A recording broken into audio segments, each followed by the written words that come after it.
গোপাল এসেছে গো আমাদের বাড়িতে। গোপাল দেখতেই পাচ্ছ, গোপালটার মুখটা কি মিষ্টি। আমরা ওপর থেকে দেখছিলাম, মানে তখন সোনুকে সকালবেলা পড়াচ্ছিলাম। আজকে তো ছুটি, রবিবার, তো ওই জন্য সকালবেলা পড়াচ্ছিলাম। আর তখন দেখছিলাম এনারা নিয়ে যাচ্ছিল, তো দেখে এত ভালো লাগলো, আমরা ছুটে এসেছি কোলে নিতে। আর আরাধ্যা অমনি বললো, মা গোপালকে দেখতে যাচ্ছি, হাতে একটা ক্যাডবেরি নিয়ে যাই।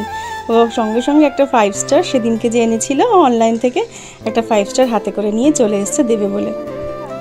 তো সকাল সকালই গোপাল দর্শন, হয়তো দিনটা খুব ভালো যাবে। আশা করি তোমাদেরও খুব ভালো যাক। আমি হচ্ছে পাপিয়া, তোমাদেরকে একটা নতুন ব্লগে স্বাগত জানাচ্ছি। তোমরা সবাই খুব ভালো আছো আশা করি, আমিও খুব ভালো আছি।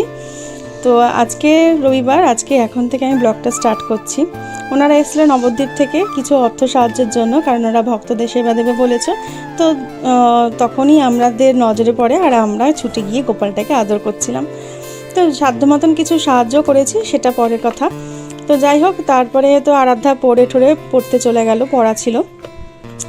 আর এদিকে আমি চলে এসেছি রান্নার জন্য। আজকে তো অনেকটা বেলা হয়ে গেছে রান্না করতে, তার কারণ আরাধ্যাকে নিয়ে একটু বসেছিলাম সকালবেলা।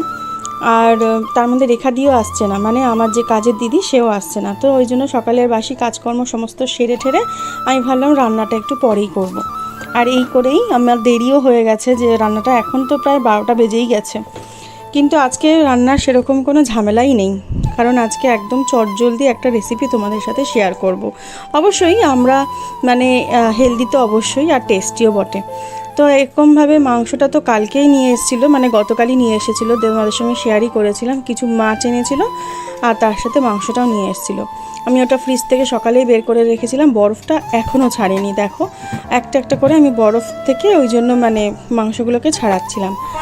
আর যে সলিড পিস, সেই সলিড পিসটা না আমাদের বাড়িতে কেউ ঝোলে খায় না।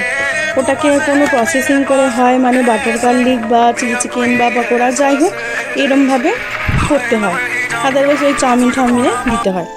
তা আর সবই লেগ পিস আনে আমাদের, লেগ সাইডের যে পিসটা, তো ওইগুলোই আমি ভালো করে ধুয়ে নিচ্ছি। মাংসগুলো একটু জল দিয়ে ধোয়াই আছে, গতকালই ধুয়ে রেখেছিল, কিন্তু তাও ধুয়ে নিলাম। এবার আসি আসল রেসিপিটাতে। দেখো এটা হচ্ছে 1 পট মিল। সমস্ত মাংসগুলোর ওপরেই পেঁয়াজ টমেটো কুচিয়ে দিয়ে দিলাম।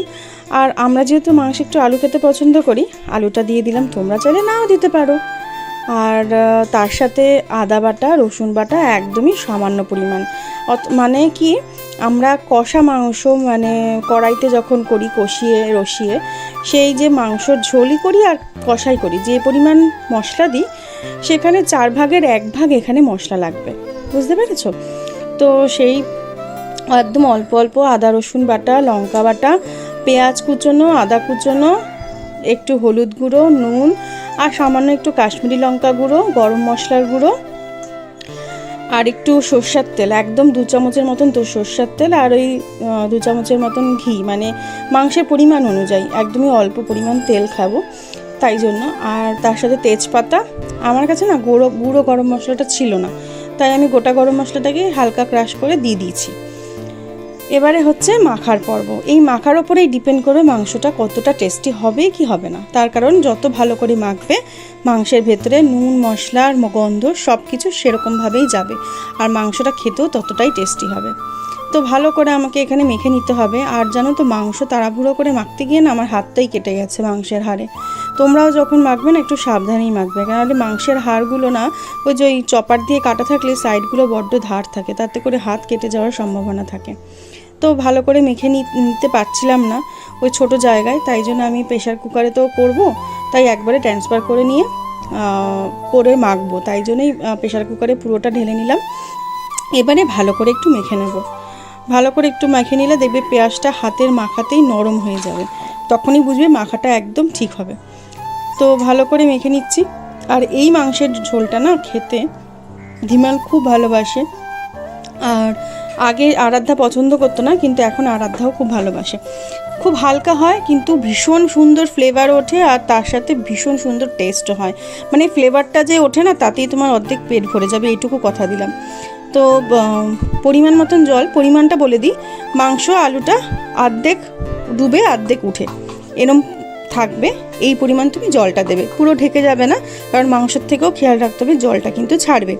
তাই জন্য মাংস আলুটা আধা ডুবো অবস্থায় থাকবে, এরকম পর্যায়ে জলটা দিয়ে প্রেশার কুকারে সিটি মারবে। কীরকমভাবে, একটা হচ্ছে হাই ফ্লেমে একটা সিটি, আর একটা হচ্ছে লো ফ্লেমে সিটি দিয়ে খানিকক্ষণ দমে বসিয়ে রেখে ঢাকনাটা কিন্তু প্রেশার কুকারের তলায় জল দিয়ে ঢাকনাটা অবশ্যই তাড়াতাড়ি খুলে দেবে, নাহলে মাংসগুলো সব ছেড়ে যাবে। তো এখানে আর আজকের মেনুতে রয়েছে চিকেন, আর তার সাথে রয়েছে ইলিশ মাছ। আসলে ইলিশ মাছের ঝোল খাবো বলেই মানে ধীমান এনেছিল ইলিশ মাছের কোনো কিছু করতে, মানে হয় বাটা ঝোল বা ভাপা, কিন্তু ইলিশ মাছগুলোর পেটে খুব ডিম, তো ওই জন্য ধীমান বললো যে আমি বুঝতে পারিনি ইলিশ মাছগুলোর পেটে অনেকটা ডিম, আর দেখবে ডিমওয়ালা ইলিশ মাছ ভাজা খেতে কিন্তু দারুণ লাগে।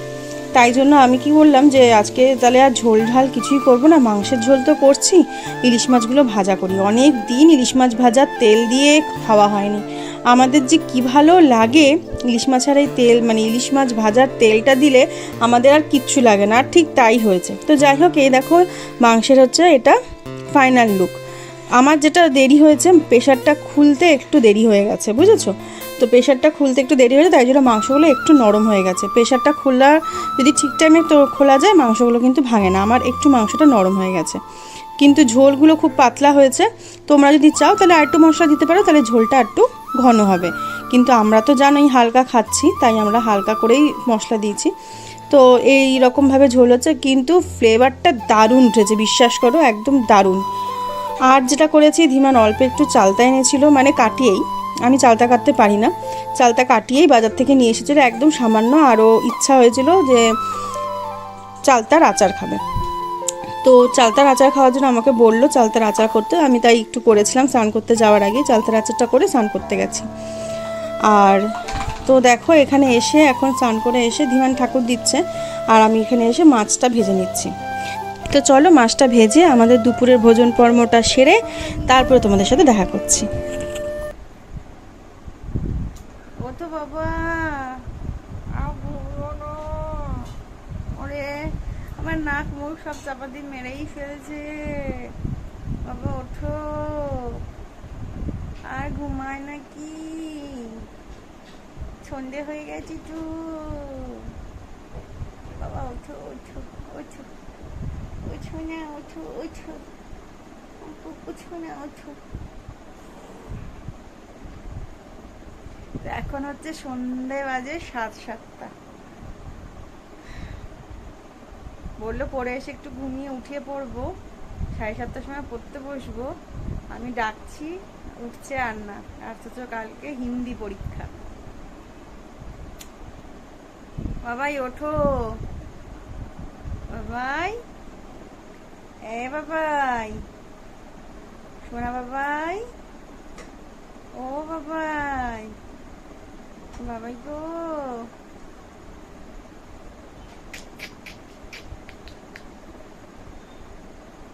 খাওয়া দাওয়া করে ঘুম দিয়েছিলাম আমরা, কিন্তু এই বেচারি ঘুমায়নি, গেছিল পড়তে, পড়ে ঠরে এসে ঘুমাচ্ছে।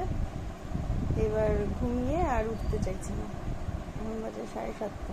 আবার একটু না ঘুমালেও পড়তে পারবে না, তাকে পরীক্ষা পড়াটা করতে হবে। আর কত রাত করবে মা, ওঠো, আর ঘুমায় না। বাজি পাচ্ছি কিসের? গুড মর্নিং বলবো না গুড নাইট বলবো? একটা ভালো বালিশ পেয়েছি এখানে শোয়ার,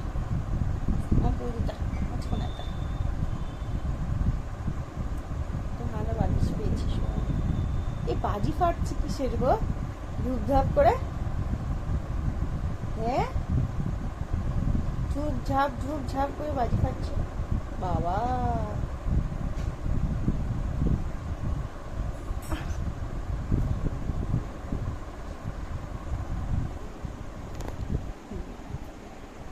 লালা भैया all is well, भैया all is well. Oh, oh, oh, oh, oh, oh, oh. Free.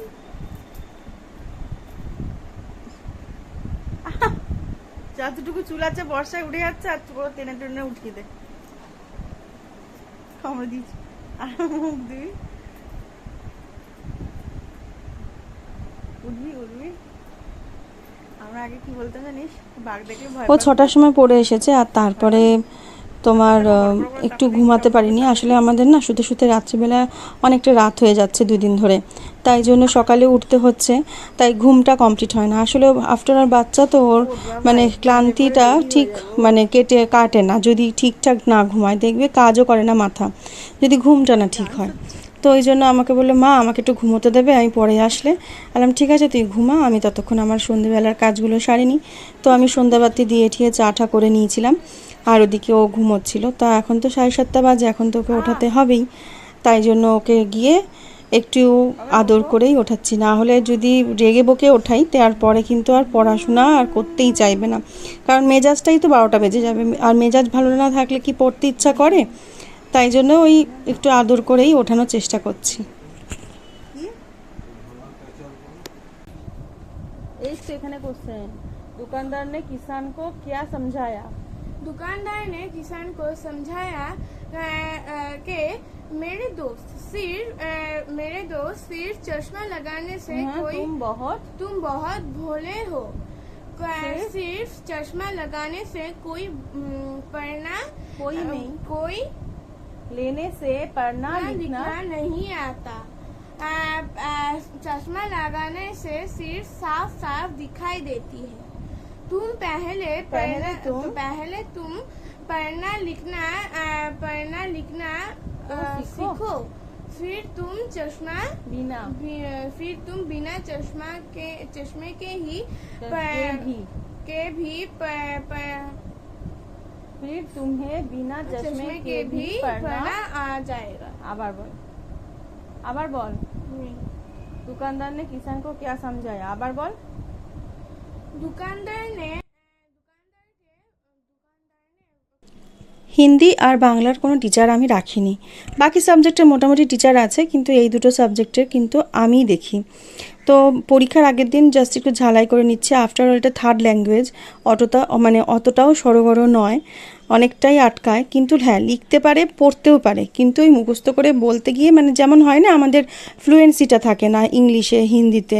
আমাদের বাঙালি মিডিয়াম মানে বাংলা ঘরে, আমাদের তো মাতৃভাষা বাংলা, তো বাংলা বলতে বলতে আমাদের হিন্দির অতটা দেখবে চল থাকে না। আবার যদি কোনো একটা পরিবেশে গিয়ে পড়ি যেখানে শুধু হিন্দি বলতে হবে, বা যেমন ওরা এখন স্কুলে বলে সবসময় ইংলিশ, তাই ইংলিশে যেমন নাকি ফ্লুয়েন্সি আছে, হিন্দিতে কিন্তু অতটা নেই। তাই জন্য ওকে একটু ধরে না পড়ালে কিন্তু হয়ই না, তাই একটু ধৈর্য ধরে অনেকটা রাত হয়ে গেছিলো পড়াতে। তো যাই হোক, আমরা পড়ে নিই, তারপর তোমাদের সাথে দেখা করছি। আর ওই পড়তে বসে মানে খুংসুটি, মা একটু আদর করে দাও, মা একটু আদর করে দাও, মানে পড়তে মা একটু আদর করো, মা একটু আদর করো, এই রকম চলতেই থাকে। আর তারপরে তো আমি ক্যামেরাটা অন করে রেখেছিলাম, ও দেখতেই পাচ্ছ মাঝখানে ক্যামেরার ফাঁকে তাকাচ্ছে, এই জন্য বকাও খেয়েছে ও। তো না হলে কিন্তু ঠিকঠাকই বলে, যেহেতু ওর ক্যামেরার দিকে মনটাও চলে এসেছিলো, তাই জন্য ওইরকম তুতলাচ্ছিল। না হলে কিন্তু সব মুখস্থ, কিন্তু সবই পারছিল, ওই ক্যামেরার দিকে তাকাতে গিয়ে এই বকাটা খেলো। তো যাই হোক, বকা খাওয়ার পরে আবার সিরিয়াস হয়ে গেছে, একটু রেগেও গেছিলো বকা খাওয়ার পরে। তো যাই হোক, আমরা এখন পড়িয়ে নিয়ে তারপর তোমাদের সাথে দেখা করছি। चश्मा लगाने से पहले तुम साफ साफ दिखाई देती कोথায়?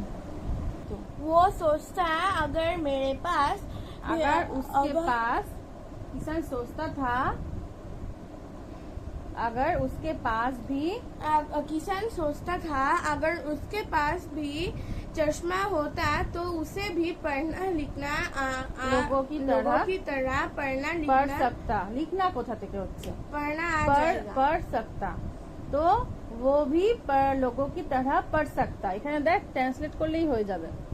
अगर उसके पास भी चश्मा होता तो वो भी इन लोगों की तरह, इनटा बाद दे, लोगों की तरह पढ़ सकता। ठीक আছে, पढ़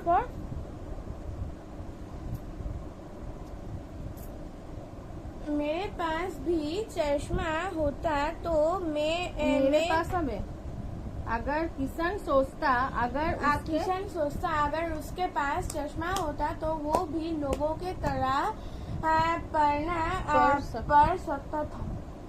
तारपरे क्वेश्चन, दुकानदार ने किसान को पढ़ने के लिए क्या दिया? दुकानदार ने किसान को पढ़ने के लिए क्या दिया? कोई पुस्तक। দেখ এখানে কি দিয়েছে, अरे पुस्तक दिया। কোথায় পুস্তক দিয়েছে? তো किसान आ करके क्या लगा, এক এক লেখা রয়েছে। एक एक এটা কিষান কি আছে?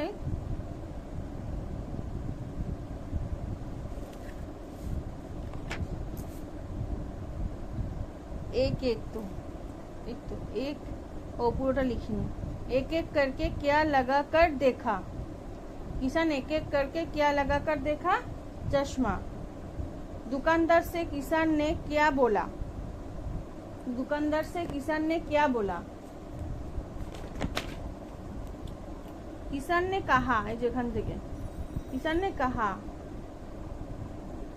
हाँ मुझे पढ़ना नहीं आता, इसीलिए तो मैं चश्मा खरीद रहा हूँ ताकि दूसरों की तरह मैं भी पढ़ सकूं। ठीक है, पर इनमें से कोई भी चश्मा मेरे काम से मैं पढ़ नहीं पा रहा हूँ। পড়তে পড়তে খিদে পেয়ে গেছে, তাই জন্য আজকে নতুন একটা ডিশ ট্রাই করছে। এটা কি হয়েছে? Pizza omelette. না অমলেট না, পিৎজা পোচ। পিৎজা পোচ এর মতন করে দিয়েছি। এই যে প্রথমবার ডিম খাচ্ছে মহারানী, কেমন লাগছে একটু বলো। প্রথমবার ডিম খাচ্ছে, ভিডিও করে না রাখলে কি হয় জানেন? এখনো জানো বন্ধুরা, একদম ডিম খেতে চায় না, একদম ডিম খেতে চায় না, কিন্তু এই প্রথমবার ওর ডিম ভাল লেগেছে এইভাবে করে দেওয়াতে। এবার থেকে খাবি তো ডিম এভাবে করে দিলে? কেন? কন্ডিশনের কি আছে? এরভাবে করে দিলে খাবি না? পিৎজার মতন করে দিলে পোচ খাবি না? কি? হ্যাঁ করে দেবো তো, তুমি যদি খাও আমি তোমার জন্য করে দেবো তো। তুমি শুধু একবার বলে মা আমি ডিম খাবো, আমি রেডি করার জন্য। যখনই খিদে পাবে আমি তো রেডি তোমাকে ডিম খাওয়ানোর জন্য। ডিমটা কত হাই প্রোটিন থাকে, শরীরের জন্য কত দরকার প্রোটিনটা। ডিমটা হচ্ছে অখাদ্য খাবার, তাই মনে হচ্ছে তোর? এখন মনে হচ্ছে। তাহলে ডিম দিয়ে কত রেসিপি হয় জানিস? শুধু ডিম সিদ্ধ কি একটা খাবার? ডিম দিয়ে দারুণ দারুণ রেসিপি হয়।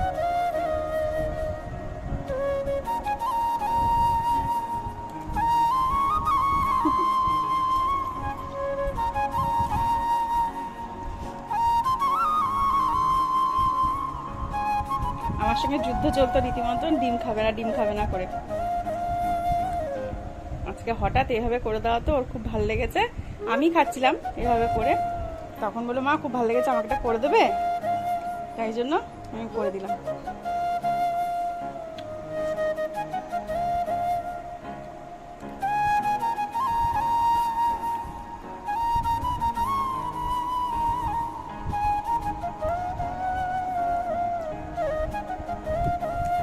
চিজ চিজ হলে সব খুশি একদম, বল।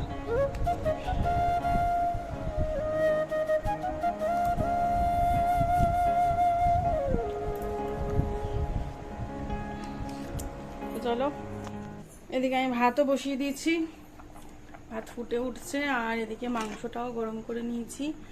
আর ইলিশ মাছ তো রাত্রেবেলা ভাজা খাবে না কেউ, তো আজকে রাতে এই ভাত আর মাংস খেয়ে আমি এখন পুরো এই সেলফটাকে ভালো করে সার্ফ দিয়ে ধোয়াবো, কারণ কালকে শ্রাবণ মাসের সোমবার, তো ওই জন্য। তো চলো আজকে এই পর্যন্তই, দেখা হচ্ছে একটা নতুন ভিডিওতে। ততক্ষণ তোমরা সবাই ভালো থেকো, সুস্থ থেকো, আর আমার যদি ভালো লাগে চ্যানেলটাকে তাহলে সাবস্ক্রাইব করে দিও। চলো টাটা।